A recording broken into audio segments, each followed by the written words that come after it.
dart. Dart is a step on from the diamond press, but we have our arms in a different position. So we're going to do the level 1 dart.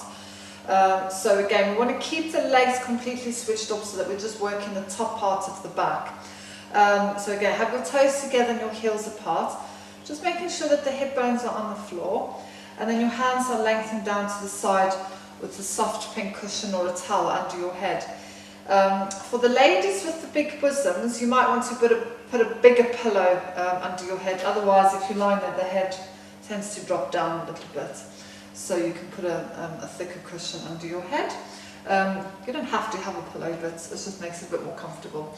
So for the dart, same as the diamond press, you want to keep the bottom half of the body switched off, so we want to strengthen this part of the spine. But now we're going to use the shoulders a little bit more with the dart.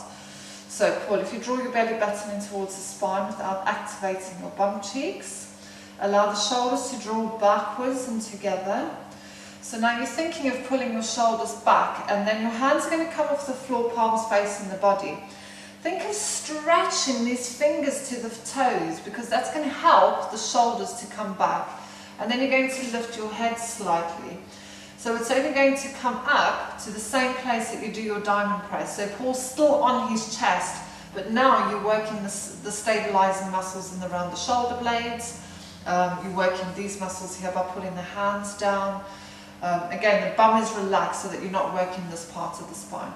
Naturally, there is going to be some work there, but you're not using that to lift the body. You want to use these muscles. So, shoulders come back. Really focus on this lengthening of your fingers down towards the toes, and you'll notice the space that it creates along the neck and the shoulders, so you're going to feel that. So if your chest is coming off the floor, again, you're starting to use this part and you're squeezing your bum. So really try and check and make sure that this is switched off. So Paul, if you can do one more, then just look ahead of you. So it's wrong, basically. So Paul's just going to do an incorrect one.